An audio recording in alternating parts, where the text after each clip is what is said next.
Alright, what's going on everyone out there on YouTube? NES Ruler, and welcome to a brand new review. And this time around, we'll be checking out a film that was sent to me reviewed by Cauldron Films, and you can pick this up right now on Blu-ray at all your favorite online retailers. It is a Spanish film from the year 1973 titled Murder in a Blue World. This film also has a couple other names. A Clockwork Terror is the film. It's the name that it was released in the UK, and we'll get into that in a little bit about why that title probably was changed when it got brought over here to the States.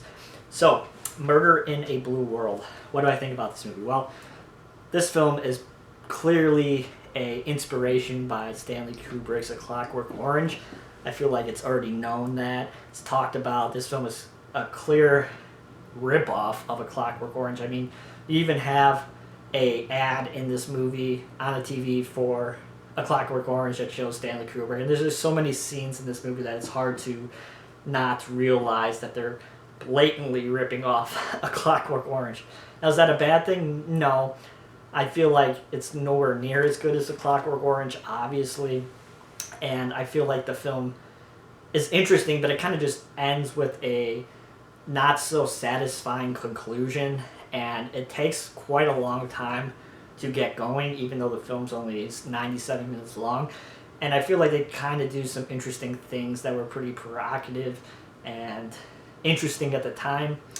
But at the end of the day, I feel like this film does some good things, but it also has some things that aren't that interesting, in my opinion. So Murder in a Blue World, we follow a nurse, Anna. Anna's a nurse, and she is going around and she's seducing these men and murdering them, taking a scalpel, putting it right through their heart, and murdering them.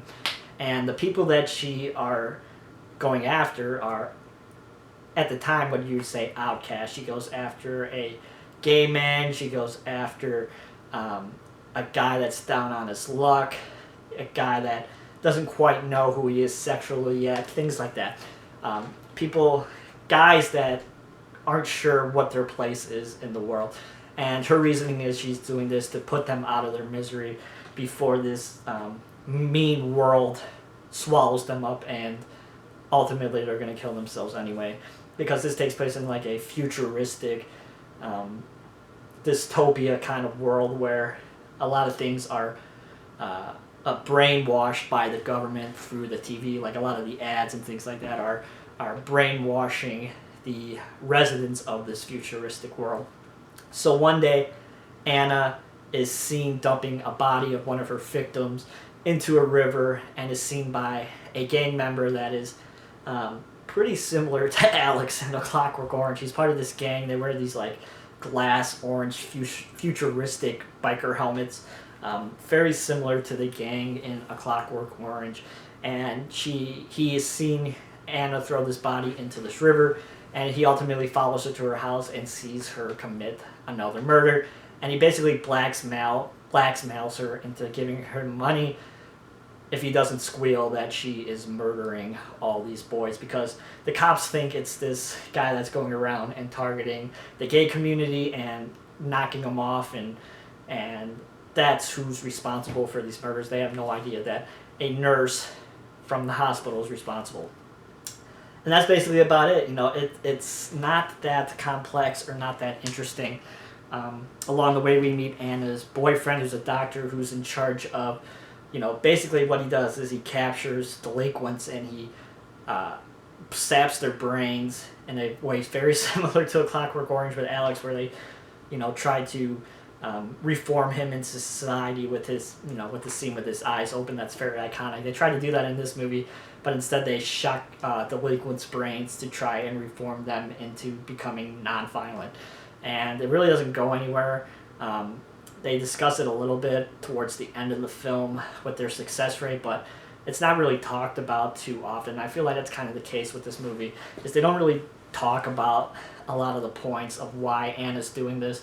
I mean, there's a little bit that I've talked about before, but they really don't talk about why Anna's murdering all these men, and what's her purpose, and what's she getting out of it. Is she just getting it out of it for a giallo-like purpose? Maybe, but it doesn't really develop into anything interesting.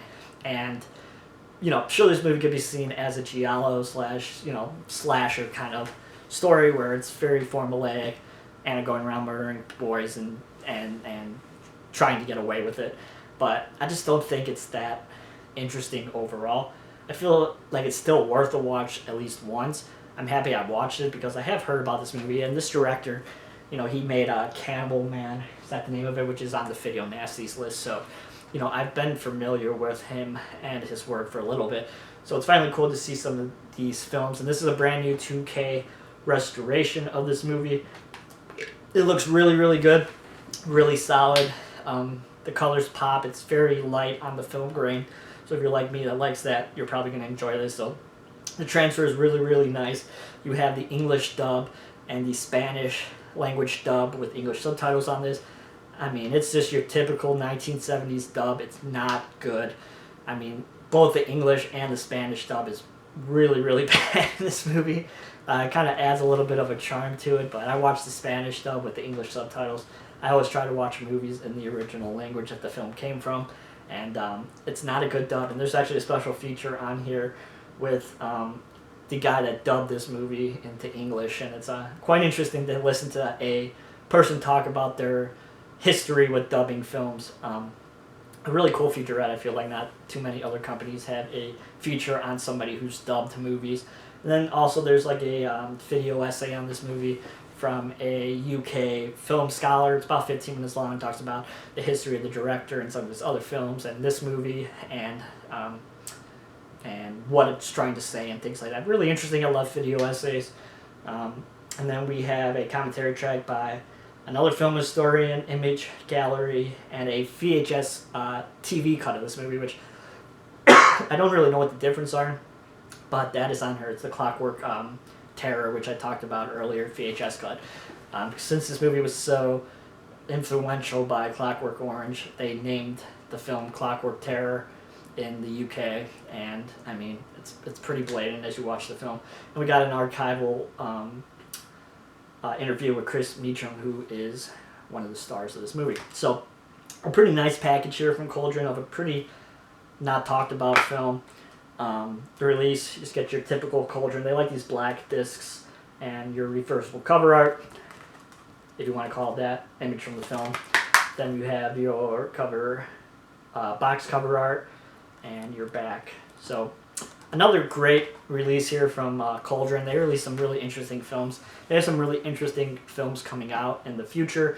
And the other film that came out in November that I'll be talking to you guys in a little bit, really interesting Lucio Fulci crime shocker that has not been talked about too often from him. So I'll talk to you guys about that in a little bit.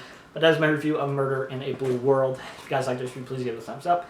As always, you can follow me on Twitter, twitter.com/NESRoy22. Hope everybody's doing well, and I shall talk to you guys soon. See you guys.